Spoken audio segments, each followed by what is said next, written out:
ये हमारा Himachal Pradesh public service commission का करंट अफेयर का पार्ट 19 होगा और हम यहाँ पर पिछले साल के क्वेश्चन डिस्कस कर रहे हैं कि आयोग ने किस टाइप के क्वेश्चन पूछे हैं। और हम इकोनॉमिक सर्वे भी साथ साथ कंप्लीट करते चल रहे हैं। इकोनॉमिक सर्वे हम कंप्लीट कर रहे हैं हिमाचल प्रदेश का। भारत सरकार का हम इकोनॉमिक सर्वे कंप्लीट नहीं कर रहे हैं क्योंकि इतने क्वेश्चन उनसे नहीं पूछेगा। इकोनॉमिक सर्विस से वैसे इक्का दुक्का कभी कभार पूछ लिया, अदरवाइज वो हिमाचल प्रदेश से ही क्वेश्चन पूछता है, हिमाचल प्रदेश का जो इकोनॉमिक सर्वे है। और आज हम ये क्वेश्चन डिस्कस करेंगे जो आयोग ने पिछले सालों में पूछे हैं।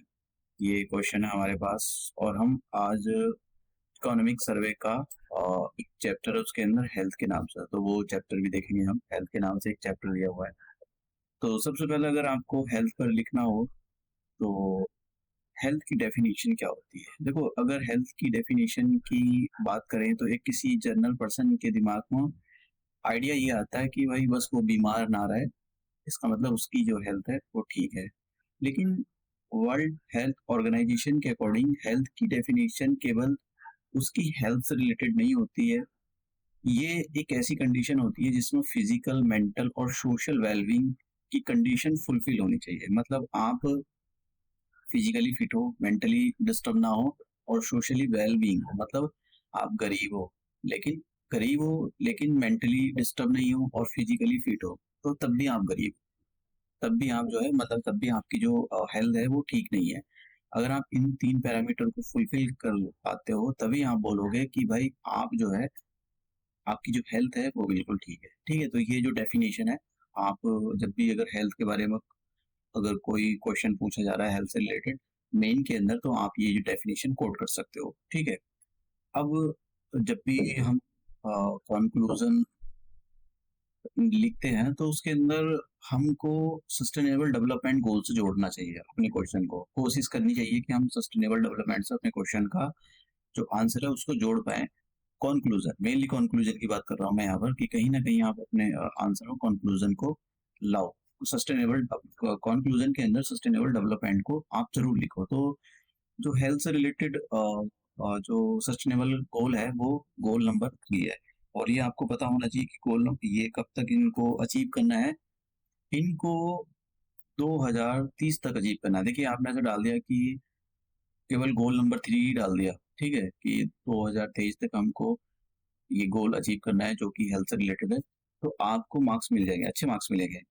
अगर आपको ये भी नहीं पता कि भाई उस वो सस्टेनेबल डेवलपमेंट गोल 3 है क्या है, उसका एग्जैक्टली क्या है, इंश्योर, जैसे ensure healthy lifes and promote wellbeing for all at all ages, तो ये अगर आपको भी नहीं पता है तो आपने से डाल दिया सस्टेनेबल डेवलपमेंट गोल 3। तो ये एक कहीं बता देता है कि आपके जो आंसर होता है उसमें वैल्यू एडिशन का काम करता है। अब यहाँ पर हम हिमाचल प्रदेश, क्योंकि हम जो इकोनॉमिक सर्वे हिमाचल प्रदेश का डिस्कस कर रहे हैं, तो अब देख लेते हैं कि वहाँ पर जो हेल्थ इंस्टीट्यूशंस है हिमाचल प्रदेश के अंदर वो कितने हैं। तो एक से 15 हम देखें यहाँ पर, ये जितने भी करेंगे वो सारे के सारे गवर्नमेंट के इंस्टीट्यूशंस के बारे में बात करेंगे, प्राइवेट के बारे में हम बात नहीं करेंगे। तो 1 से 15 सिविल हॉस्पिटल्स हैं पूरे हिमाचल प्रदेश की बात हो रही है यहाँ पर। 1 से 4 कम्युनिटी हेल्थ सेंटर हैं और 580 प्राइमरी हेल्थ सेंटर्स हैं। और ये अगर डेटा दिया गया है, इतने सब सेंटर दे रखे हैं, तो इतना तो वैसे मुझे नहीं लगता कि ये सारी छोटी छोटी माइन्यूट सी डिटेल पूछी जाएंगी। तो अ, अब ये जो डेटा है ये जैसे मैंने कहा हिमाचल प्रदेश के इकोनॉमिक सर्वे से मैंने उठाया है। तो जब भी वो क्वेश्चन लगेगा तो आपको उसका नीचे रेफरेंस जरूर देगा। अब देखिए, लाइफ एक्सपेक्टेंसी के बारे में हम जान लेते हैं। अभी क्यों पढ़ना जरूरी है, इकोनॉमिक सर्वे में दिया हुआ है। और देखिए, यहाँ पर क्वेश्चन पूछा गया था, in India life expectancy is, ये काफी पुराना क्वेश्चन है, तो इसका जो डेटा है हमारे डेटा के साथ मैच नहीं होगा। इसीलिए आपको ऐसा घबराने की जरूरत नहीं कि भाई जो हम डेटा पढ़ रहे हैं वो तो इसमें नंबर है ही नहीं है। तो ये काफी काफी पुराना डेटा है, मतलब जो क्वेश्चन पूछा गया था। हमारे पास जो डेटा है वो लेटेस्ट डेटा है। देखिए, हम जो लाइफ एक्सपेक्टेंसी पढ़ेंगे, हिमाचल प्रदेश की जो लाइफ एक्सपेक्टेंसी है वो ये है 73.5, और इंडिया की जो लाइफ एक्सपेक्टेंसी है 70 है। अब देखिए, इतना डिफरेंस क्यों? एक तो ये क्योंकि हिमाचल प्रदेश की पॉपुलेशन कम है, प्लस वहाँ का जो रहने का वातावरण है वो बहुत अच्छा है। मतलब भले से ही वहाँ पर जो टेरेन की प्रॉब्लम हो, उसमें बहुत दिक्कत हो, कनेक्टिविटी का इश्यू है, लेकिन वहाँ के जो लोग हैं, वो बहुत लंबी आयु जीते हैं। जो इंडिया की ओवरऑल लाइफ एक्सपेक्टेंसी है, उससे बहुत अच्छी लाइफ एक्सपेक्टेंसी है हिमाचल प्रदेश की। ठीक है? तो ये हमारा लाइफ एक्सपेक्टेंसी के बारे में हो गया। अब देख आपको ये पता होना चाहिए कि भाई इस टाइम लाइफ एक्सपेक्टेंसी कितनी है। तो देखिए यहाँ पर ये दे रखा है कि ड्यूरिंग यहाँ पर 2000 मेल और फीमेल की मेल की लाइफ एक्सपेक्टेंसी 70.3 और फीमेल की 77.5। तो ये हमारे पास लाइफ एक्सपेक्टेंसी दे रखी है हिमाचल प्रदेश की। और ये आपको पता होना चाहिए कि हिमाचल प्रदेश की, क्योंकि क्वेश्चन देखो पूछे गए हैं, ऐसा नहीं कि मैं ये सब फालतू की चीजें करा रहा हूँ। Himachal Pradesh public service commission यहाँ से क्वेश्चन पूछता है, इकोनॉमिक सर्वे से। और आई होप कि इस बार भी यहाँ से कुछ क्वेश्चन आएंगे निकल कर। अभी तो देखो उम्मीद यही है, और कुछ कह नहीं सकते कि कहाँ से पेपर आए, लेकिन जैसा हम पीछे देखते चल रहे हैं कि क्वेश्चन कहाँ से आ रहे हैं, हम बहुत सारी टॉपिक डिस्कस कर रहे हैं। तो ये हमारा लाइफ एक्सपेक्टेंसी हो गया हिमाचल प्रदेश की। जो ओवरऑल लाइफ एक्सपेक्टेंसी वो देखी हमने, और इंडिया की इस टाइम लाइफ एक्सपेक्टेंसी कितनी है वो देखिए। देखिए यहाँ पर ये आपको ये वाला आंकड़ा तो आपको पता होना चाहिए। देखिए एक याद करने का तरीका एक ये होता है कि आप ना एक फोर साइज की सीट ले लो या कोई कॉपी होगी छोटी सी, उसमें ऐसा डेटा लिख लो। मतलब कुछ डेटा लिख लो। ये बहुत जरूरी होता है कि आप अपने डेटा को मेन में भी जो मेंस के पेपर होते हैं उसमें भी कोड कर पाओ। तो आपकी कहीं ना कहीं मार्क्स में वैल्यू एडिशन होता है। अब हम बात करते हैं न्यू नेटल मोर्टेलिटी रेट। अब ये ऐसे मोर्टेलिटी रेट क्यों पढ़ने जरूरी है? एक तो न्यू नेटल मोर्टेलिटी रेट, और एक ये इन्फेंट मोर्टेलिटी रेट, और ये अंडर 5 मोर्टेलिटी रेट।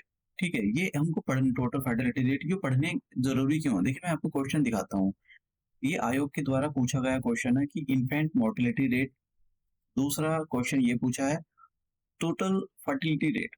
तो इसलिए ये पढ़ने जरूरी होते हैं। कुछ को लगता है कि मैं शायद ये सारी चीजें ऐसा फालतू का डेटा कराता हूँ, लेकिन ऐसा नहीं है। मैं आपको क्वेश्चन दिखाता चल रहा हूँ कि विद प्रूफ के साथ कि ये क्यों हम कर रहे हैं। ऐसा नहीं कि हम फालतू की चीजें कर रहे हैं। देखो थोड़ा बहुत तो इधर से आपको फालतू का करना पड़ेगा। एग्जैक्टली जो मैं पढ़ा रहा हूँ ऐसा आज ऐसा क्वेश्चन तो देखो मुश्किल ही है जो मैं एग्जैक्टली पढ़ा रहा हूँ, लेकिन मैं कोशिश करता हूँ उसके जो लेफ्ट राइट है, ऊपर नीचे चीजों को कवर करने की। भाई अगर वहां से क्वेश्चन आता है तो आप उसको कंप्रहेंसिवली जो है आपकी स्टडी होनी चाहिए जिससे आप कवर पाओ।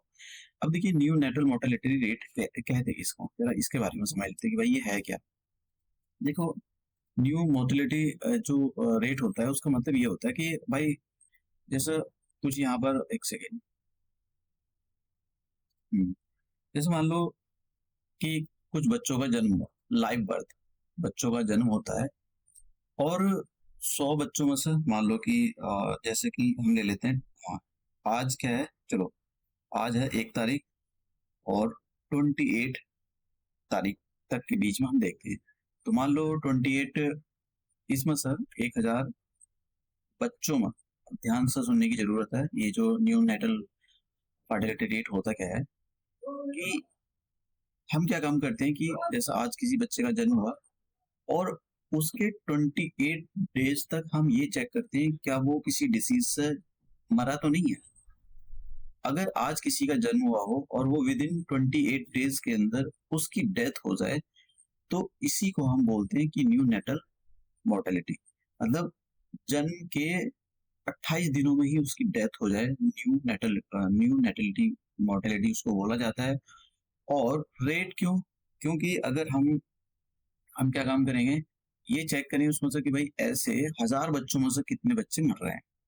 ठीक है, अगर हमने मान लो कि कोई जोग्राफिकल एरिया ले लो, और उसमें हमने ये चेक करा कि भाई 28 दिन के अंदर हम कोई सी भी डेट लिख सकते हैं, 1 तारीख से लेकर 28 तारीख के बीच में हमने ये चेक करा कि 1000 बच्चों में कितने बच्चे 28 दिन के अंदर मर गए।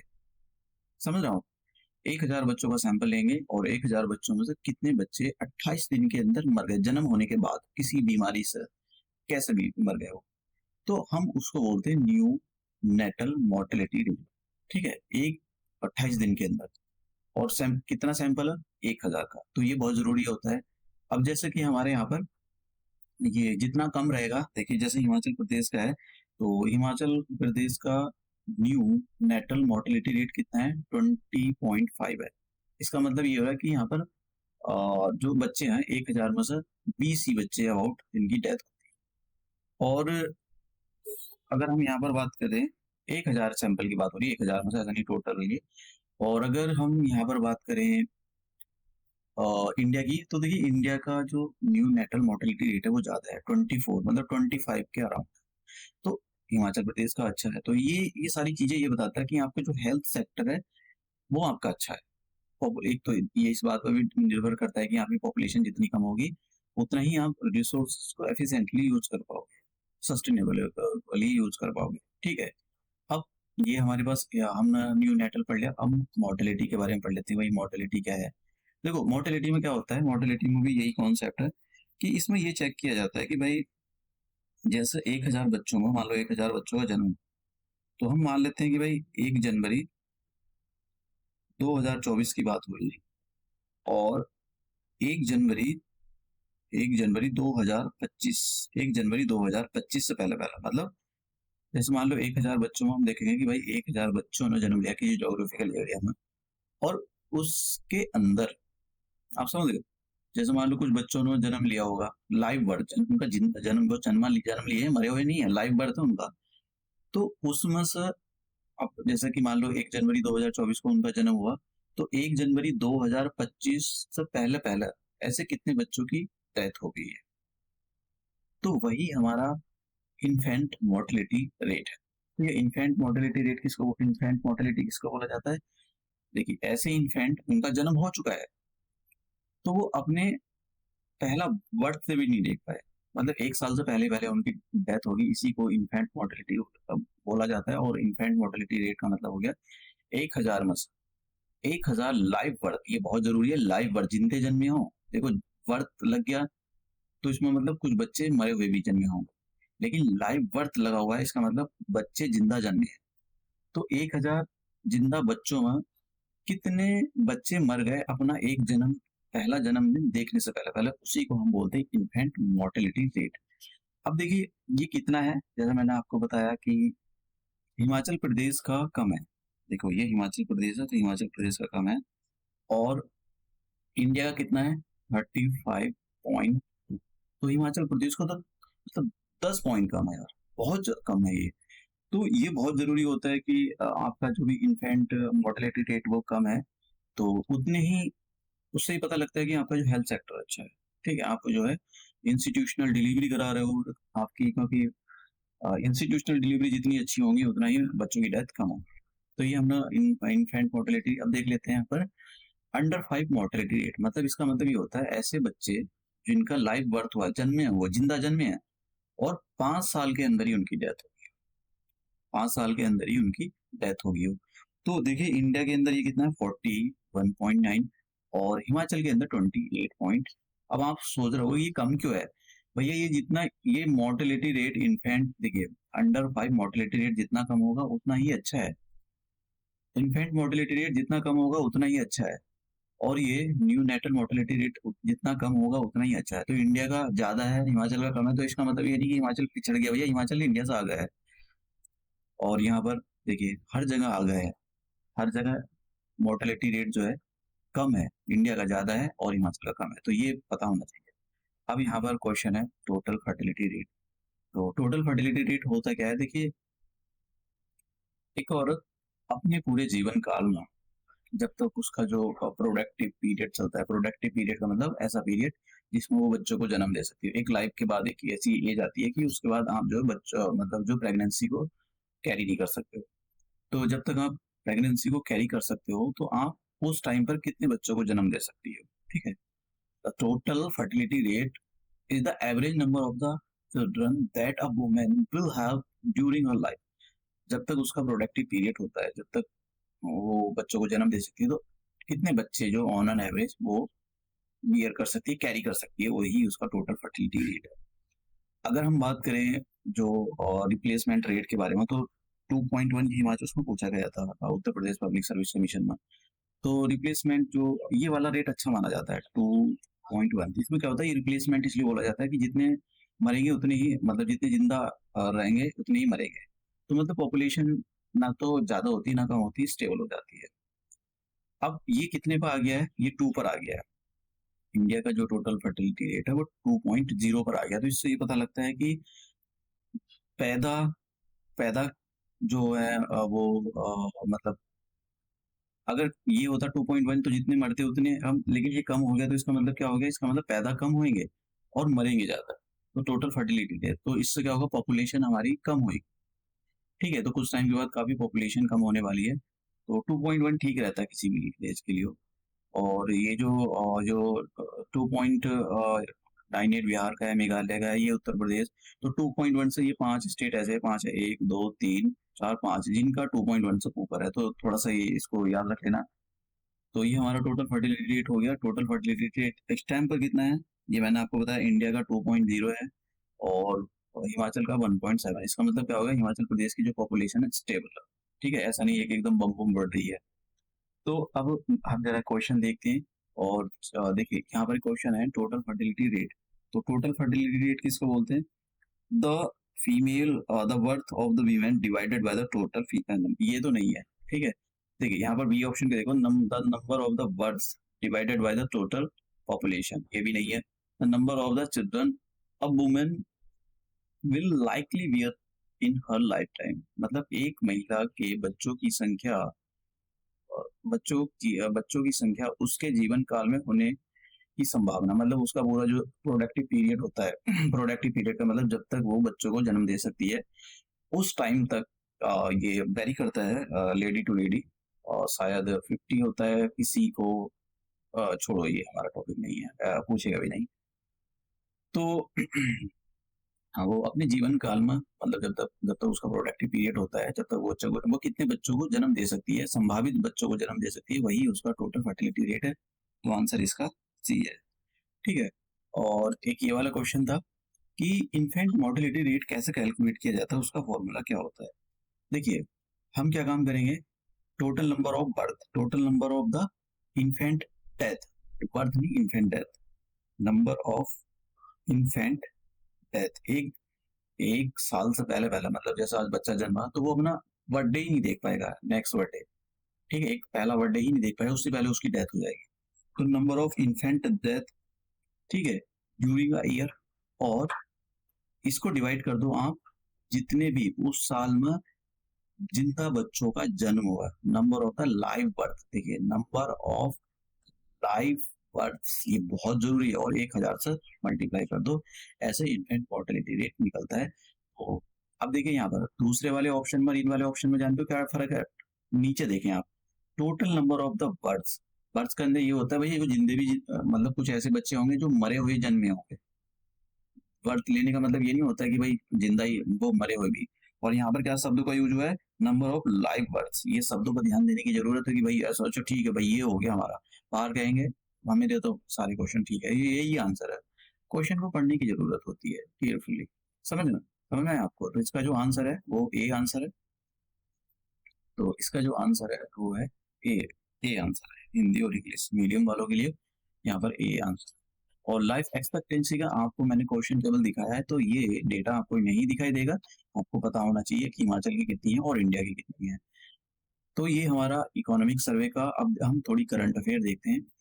तो पराक्रम दिवस कब मनाया जाता है, ये सुभाष चंद्र बोस जी का जन्म हुआ था 23 जनवरी को। और नेताजी ने जो देश बंधु शब्द इंट्रोड्यूस किया था, और सबसे पहले चित्तरंजन दास जी ने इनको देश बंधु कहकर बुलाया था। और इन्होंने स्वराज पेपर न्यूज़पेपर स्टार्ट किया था, ऐसे क्वेश्चन पूछे गए हैं। और यूपीएससी में ये ऐसा पूछा गया था कि भाई ये जो फॉरवर्ड ब्लॉक है ये किसने स्टार्ट किया था। तो नेताजी ने इसको 1939 में जो है, एक पार्टी थी इनकी, इस ग्रुप को इन्होंने स्टार्ट किया था। ठीक है, ये लेफ्ट विंग पॉलिटिकल पार्टी थी बंगाल के अंदर, नेताजी सुभाष चंद्र बोस ने ये बनाई थी। तो ये बात याद रखना। दूसरा, अब देखिए एबी, एबी जो है एक रीजन है। अब ये है कहाँ पर, जरा इसकी लोकेशन देख लो। देखो, पहले मैं साउथ अफ्रीका का आपको मैप दिखाता हूँ। ये क्या है, ये है सूडान, केवल सूडान, मैंने नाम कुछ नहीं बोला यहाँ पर। ये क्या है, नीचे वाला साउथ सूडान। यहाँ पर एक रीजन है, इसी को बोलते हैं एवे, ये रीजन। और ऐसा माना जाता है कि ये रीजन जो है ऑयल से रिच है, यहाँ पर जो है ऑयल है। तो अब ऑयल होने की वजह से मतलब रिसोर्सेस होने की वजह से ये दोनों देश कहाँ गए, सूडान और साउथ सूडान में लड़ाई है इस रीजन को, वो कब्जा करना चाहते हैं दोनों के दोनों, या तो सूडान या साउथ सूडान दोनों। अब यहाँ पर क्या है कि भारत सरकार ने पीस कीपिंग फोर्सेस भेजी। अब पीस कीपिंग फोर्सेस तो भारत भेजती रहती है, भारत भेजता रहता है, तो न्यूज में आने की जरूरत क्या है। देखिए खास बात यहाँ पर जो पूरी की पूरी पीस कीपिंग फोर्सेस हैं वो सारी की सारी औरतें हैं, ठीक है। Single largest all women platoon of the peace keepers deployed in UN peace keeping mission in every. तो ये आपको पता होना चाहिए। ये देखो ये क्वेश्चन नहीं पूछेगा कि भाई कहाँ पर एवरी रीजन कहाँ पर है, ये पूछ सकता है। दूसरा सूडान और साउथ सूडान के बारे में पूछ सकता है कि इनकी लोकेशन क्या है। क्या सूडान, साउथ सूडान एक लैंडलॉक कंट्री है। देखिए साउथ सूडान एक लैंडलॉक कंट्री है, युगांडा भी है एक लैंडलॉक, ट्रावांडा भी है, ठीक है। यहाँ पर बुरुंडी है, ये बुरुंडी है ये, ठीक है। एक दूसरा कंट्री है यहाँ पर देखो डेमोक्रेटिक रिपब्लिक ऑफ कॉन्गो का ये लैंड लॉक कंट्री है। यहाँ पर इसको एक सेकंड लैंड लॉक कंट्री नहीं है, इसका सॉरी बॉर्डर लगा हुआ है, लैंड लॉक नहीं है, यहाँ पर छोटा सा बॉर्डर है ये बॉर्डर लगा हुआ है। ठीक है, तो ये ऐसे क्वेश्चन पूछे गए, मैं ऐसे नहीं करा रहा हूँ आपको, मैंने क्वेश्चन उठाया नहीं, लैंड लॉक कंट्री के नाम से क्वेश्चन पूछे गए। अब जरा यहाँ पर तो उसके बारे में देख लिया हमने। अब जरा यहाँ पर जो इबोला वायरस है उसके बारे में देख लेते हैं। थोड़ा न्यूज में था कि जो युगांडा ने जो है सक्सेसफुली एंड कर दिया है सूडान इबोला वायरस है। सूडान इबोला वायरस क्योंकि सूडान से आया था इसलिए इसको सूडान इबोला वायरस। ये देखो इबोला, सूडान इबोला वायरस की एक कैटेगरी है, ठीक है। तो पहली बार इबोला वायरस वहां पर आइडेंटिफाई किया था 1976 के अंदर, और ये कहाँ पर हुआ था, डेमोक्रेटिक रिपब्लिक ऑफ कॉन्गो के अंदर इसको आइडेंटिफाई किया था। देखिए ये जो वायरस होता है ना एनिमल से पीपल में ट्रांसफर करता है, जानवरों से इंसानों में ट्रांसफर करता है, और बहुत ही कम वायरस होते हैं जो जानवरों से इंसान में ट्रांसफर करते हैं। और एक और बात, ये इंसान टू इंसान भी ट्रांसफर करता है, ह्यूमन टू ह्यूमन, तो इसकी वजह से वायरस बहुत फैलता है। तो इसकी लोकेशन आपको युगांडा की पता होनी चाहिए। युगांडा देख सकते हो, युगांडा का जो बाउंड्री है वो लेक विक्टोरिया के साथ शेयर होता है। तो मैं यहाँ पर आपको दूसरा मैप दिखाता हूँ। ये क्या है, लेक विक्टोरिया है, और लेक विक्टोरिया किसके साथ अपनी बाउंड्री शेयर करती है, केनिया के साथ, तंजानिया के साथ, और युगांडा के साथ में। तो ये मतलब लोकेशन वाइज भी आपको क्वेश्चन पता होने चाहिए, क्योंकि आयोग ने इस टाइप के क्वेश्चन पूछे, मैंने भले से उसको इंक्लूड नहीं किया है। तो हम अपना लेक्चर यहीं समाप्त करते हैं, मिलते हैं नए लेक्चर में नए क्वेश्चनों के साथ में।